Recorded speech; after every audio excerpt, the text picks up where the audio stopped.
गुरु जी के बोल चैनल पे आपका स्वागत है। चैनल को लाइक करें, शेयर करें, सब्सक्राइब करें।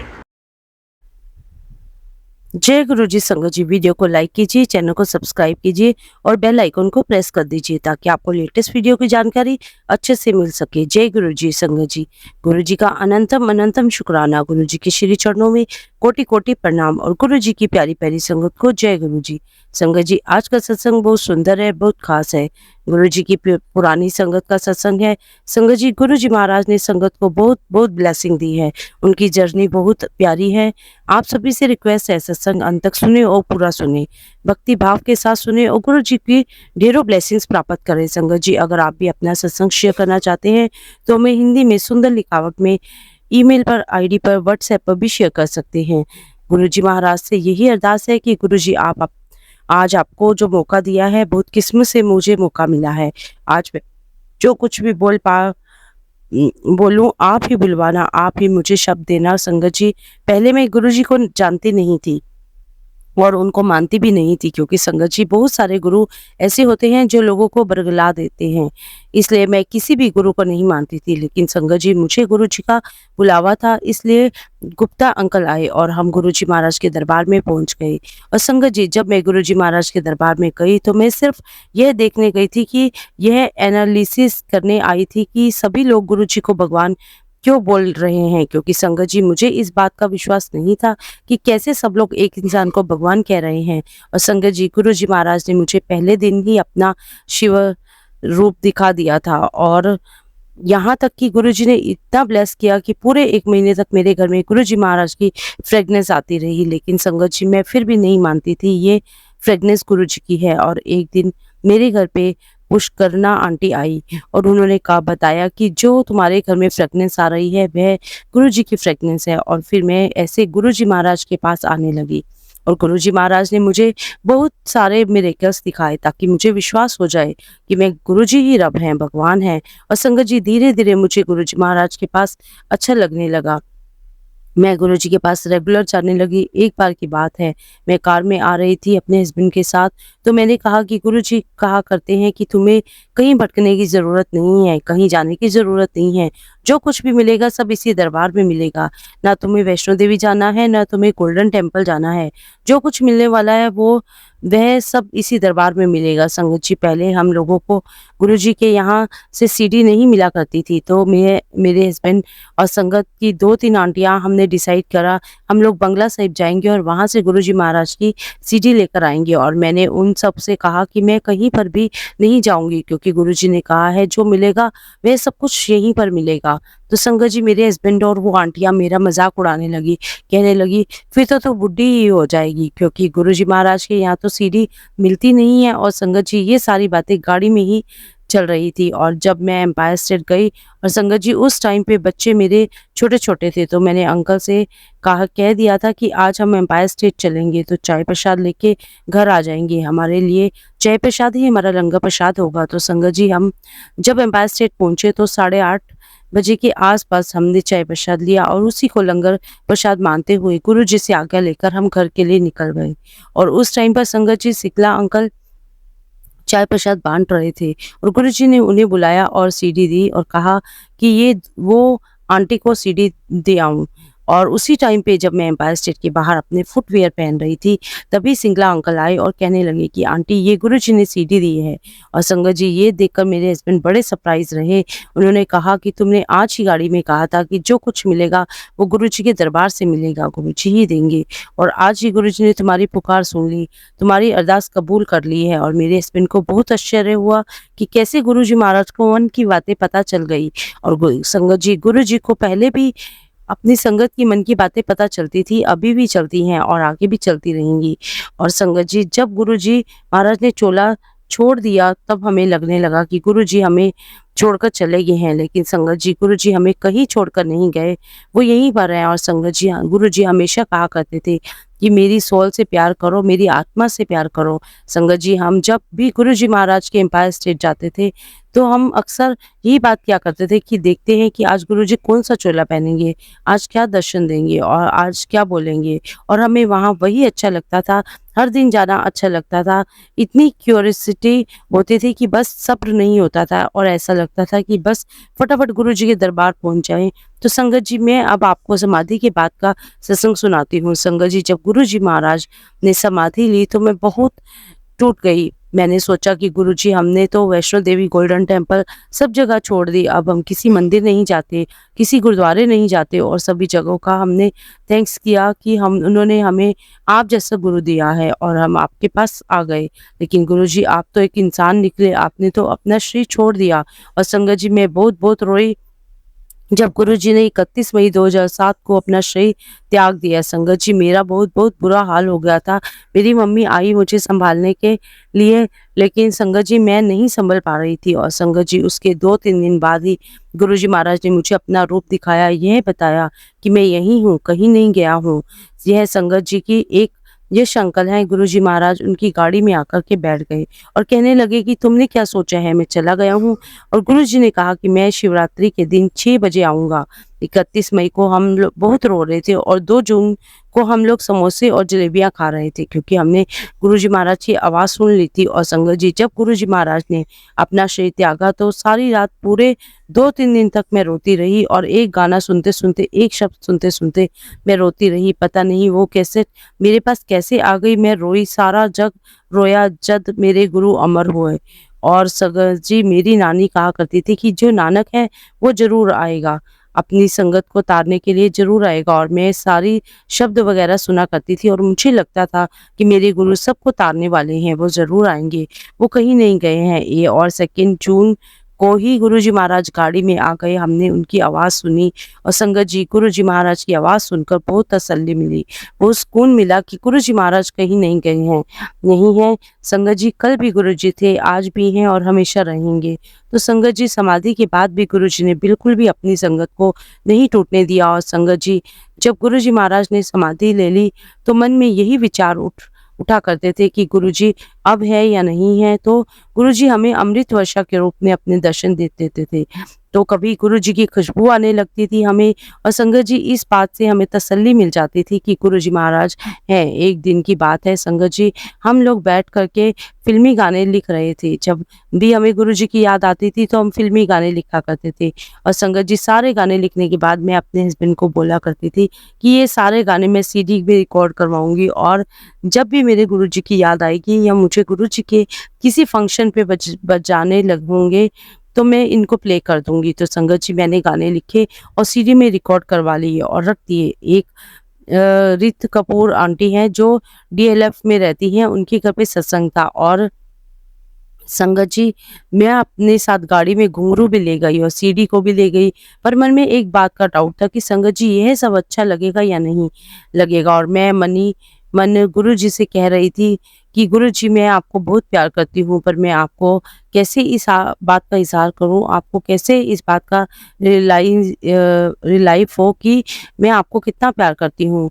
और संगत जी, जब हम सत्संग में पहुँचे तो हमने गुरुजी के शब्द कीर्तन, गुरबाणी सुनी, जय प्रसाद लिया, कड़ा प्रसाद लिया, लंगर किया, गुरुजी की आरती हुई। और जब आखिर में बहुत सारी संगत चली गई और थोड़ी-सी संगत बची हुई थी, तो मैंने सोचा कि चलो गुरुजी की याद में वो वाला गाना बजाते हैं, डफला वाले बजा, मेरे घुंघरू तुझे बुलाते हैं। तो मैंने अपने हस्बैंड को कहा कि आप सीडी लेकर आ जाओ कार में से।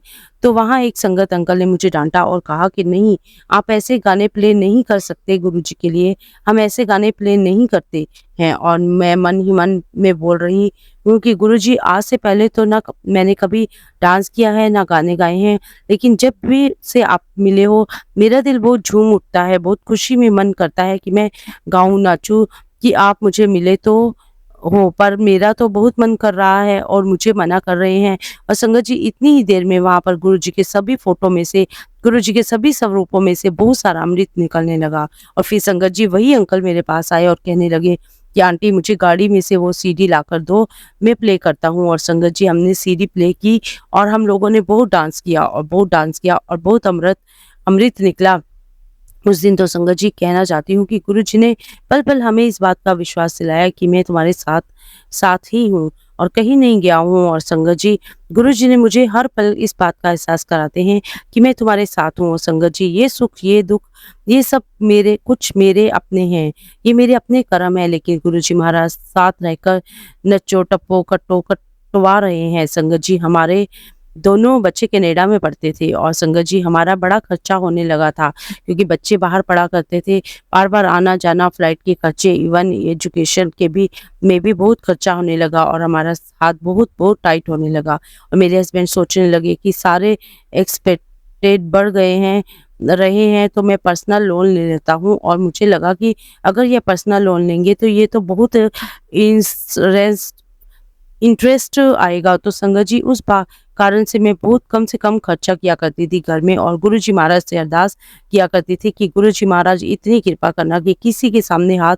फैलाना ना पड़े। और मैं बोला करती थी कि गुरुजी, मुझे इतनी शक्ति दो कि मैं खर्चा कम करके अपने बच्चों की फीस पे कर सकूं। और संगत जी, मैंने अपने आप को बिल्कुल घर के अंदर बंद कर दिया था, मार्केट जाना बंद कर दिया था।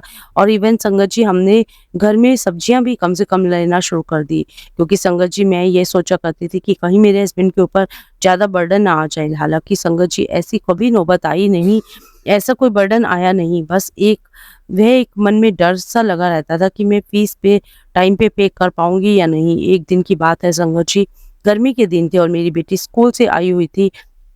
और संगत जी, मेरी बेटी ने आकर मुझसे कहा कि मम्मा, मुझे नींबू पानी पीना है। और संगत जी, इतनी छोटी सी चीज़ के लिए भी मैं बहुत रोई हुई हूँ।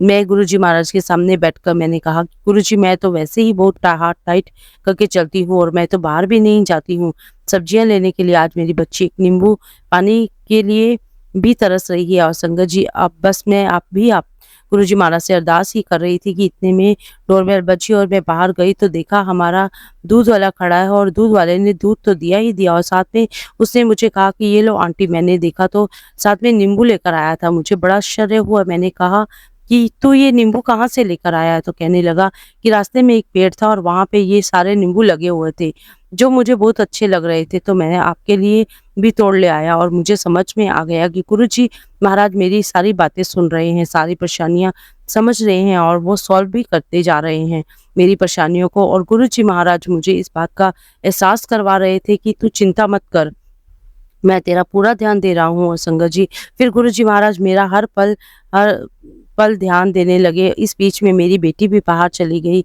पढ़ने के लिए। और संगत जी, जब बहुत खर्चा बढ़ गया तो मैंने अपना सारा गोल्ड बेच दिया और मैंने अपने हस्बैंड को कहा कि आप बिल्कुल भी पर्सनल लोन नहीं लोगे। तो मैंने कहा कि मेरा गोल्ड ही तो है और वह भी पड़ा हुआ है, वह काम तो आ नहीं रहा है। तो मैंने अपने हस्बैंड को कहा कि मैं गोल्ड बेच देती हूँ, और गोल्ड के साथ साथ जितनी भी भगवान की चांदी की मूर्तियां थी, प्लेटें थी, वो सब भी मैं ले गई। और संगत जी, जब मैं गोल्ड और सिल्वर बेचने के लिए गई तो दुकानदार ने कहा कि आप भगवान की मूर्ति भी दे रहे हो? तो मैंने कहा, इसी ने दिया है, इसी ने लिया है, मुझे तो लोगों से डर लगता है, भगवान से क्या डरना, और भगवान से कुछ छुपा थोड़े ना है। तो मैंने इस प्रकार से उनसे बातें की और संगत जी, मैंने सारी चीज़ें बेच दी, इवन मैंने अपना एक-एक गोल्ड बेच दिया। और मुझे इस बात की खुशी थी मन में कि चलो हमने पर्सनल लोन नहीं लिया। और संगत जी, एक दिन की बात है, मैं ऐसे ही बहुत उदास बैठी हुई थी, बहुत उदास थी। मैंने गुरुजी महाराज से कहा कि गुरुजी, क्या मैं इतनी करीब हो गई हूँ कि आज मेरे पास नोज़ पिन भी नहीं है? और गुरुजी, मैंने तो अपना सब कुछ दे दिया, मैंने तो अपनी रिंग भी उतार दी, अब तो मेरे हाथ भी खाली हो गए हैं। और आप बिलीव करेंगे संगत जी, जहाँ मैं बैठी थी सोफे पर, वो वहीं पर मैंने देखा कि एक सोने की तार आ गई। और संगत जी, वो सोने की तार आज भी मेरे पास है। और संगत जी, इतनी खुशी हुई, मैं बयान नहीं कर सकती। मुझे ऐसे लगा कि जैसे गुरुजी कह रहे हो कि जब मैं तेरे साथ हूँ तो गोल्ड क्या चीज़ है। और संगत जी, हर हाल में गुरुजी ने मुझे जीना सिखा दिया। जितने मर्जी चाहे पैसे आए, तब भी गुरुजी ने जीना सिखा दिया, और चाहे कितने भी दुख आ जाएं। और वो जो दुख है वो दुख नहीं है संगत जी, वो ऐसा दुख तो बहुत मजेदार है जिसमें भगवान यह दिखाए कि मैं तेरे हर पल साथ साथ चल रहा हूँ। संगत जी, पहले मुझे सब लोग जल्दी और बेवकूफ बोला करते थे, फिर गुरुजी महाराज ने मुझे मेरी दुनिया में दिखाया कि जो मैं तुझे बेच रहा हूँ वह तेरी असली दुनिया है, और जिसको तू अपना समझती है वो तेरा परिवार नहीं है। एक बार की बात है संगत जी, गुरुजी ने किसी को शादी का कार्ड दिया तो मेरे मन में आया कि गुरुजी आज तक मुझे कोई शादी का कार्ड आपने नहीं दिया। और संगत जी मुझे गुरुजी तो मन की बातें पढ़ लिया करते थे। गुरुजी ने मेरी तरफ देखा और कहा कि मैं जिससे मिलवाना चाहता हूँ उसको मिलवा देता हूँ। और फिर गुरुजी ने 2 लोगों को शादी का कार्ड दिया और कहा कि तू इसको जानती है, ये तुम्हारे स्कूल में तुम्हारी बेटी की प्रिंसिपल है। तो संगत जी गुरुजी महाराज को सब कुछ पता है कि कब किसको किससे दूर करना है, कब किसको किससे मिलवाना है। और संगत जी हमें तो दूर तक कुछ दिखाई नहीं देता है, सब कुछ गुरुजी महाराज जानते हैं। गुरुजी आपका हर पल का शुक्राना, पल पल का शुक्राना। एक बार की बात है संगत जी, हम गोल्डन टेम्पल जा रहे थे, तभी हमें गुरुजी का मैसेज मिला। हमारे पास सिंगला अंकल का फोन आया और कहने लगे कि गुरुजी ने कहा है कि कहीं जाने की जरूरत नहीं है, तुम 10 दिन बड़े मंदिर आना। और संगत जी हमने कहा ठीक है। और न्यू ईयर का फंक्शन था, फंक्शन से पहले 10 दिन मंदिर खुल जाता है। और संगत जी हम 10 दिन गुरुजी के मंदिर आते रहे। और एक दिन की बात है, वहाँ एक अतुल अंकल भी थे और जहाँ गाड़ियाँ खड़ी होती हैं संगत जी वहाँ पर बहुत बड़े बड़े पत्थर थे। और वह सारी चीजें हटा करके ट्रैक्टर चलवा करके वहाँ पे जगह प्लेन करवा रहे थे। और संगत जी मुझे बहुत अच्छा लगता था क्योंकि हम लोग सब एक फैमिली की तरह आते थे, लंगर करते थे, मंदिर को साफ सुथरा रखते थे। और संगत जी जब मैं बहुत खुशी खुशी में एक गाना गाने लगी, और वो गाना था संगत जी कि मैं यार मनाना नहीं चाहे लोग बोलियां बोले। और संगत जी जब मैं गाना गाने लगी तो इतनी इतनी फ्रेगनेंस भर गई चारों ओर, ऐसा लग रहा था जैसे दूर दूर से उड़ उड़ के खुशबू का बादल आ रहा हो। और संगत जी वहाँ पर काफी सारी संगत बैठी हुई थी और एक संगत को जो थी पुश करना आंटी, उन्होंने मुझ पर थोड़ा गुस्सा किया और आंटी ने मुझसे कहा कि आंटी गुरुजी एम्पायर स्टेट में समाधि में होंगे और ऐसे गाने नहीं गाते, इस प्रकार से याद नहीं करते, आप जहाँ देखो वहाँ बुला लेती हो और ऐसे डिस्टर्ब नहीं करते, समाधि टूट जाती है। और मैंने कहा, मन ही मन गुरुजी से माफ़ी मांगी और कहा कि गुरुजी मुझे तो पता नहीं क्या हो जाता है और मेरे को तो पता नहीं आपकी याद आती है और पता नहीं मैं कहाँ से हरकत कर बैठती हूँ। गुरुजी सॉरी, मैं आपको बिल्कुल भी डिस्टर्ब नहीं करना चाहती थी, पता नहीं सब क्या हो गया, लेकिन मुझे तो बहुत अच्छा लग रहा है। और मैंने गुरुजी से माफ़ी मांगी और उनके कुछ देर के बाद ही वो फ्रेगनेंस गायब हो गई। और संगत जी बताने का मतलब यह है कि फ्रेगनेंस के थ्रू गुरुजी हर जगह हर पल अपनी संगत के पास होते हैं। और संगत जी गुरुजी ने मुझे हमेशा एक पल अपनी मौजूदगी फील कराई है। हर पल गुरुजी हमारे साथ रहते हैं। बस हमें गुरुजी महाराज को बहुत प्यार से दिल से उन्हें याद करना चाहिए, उन पर टोटल सरेंडर करना चाहिए, पूरा विश्वास करना चाहिए। इसी के साथ मैं अपनी वाणी को यहीं विराम देती हूँ। जय गुरुजी, शुक्राना गुरुजी।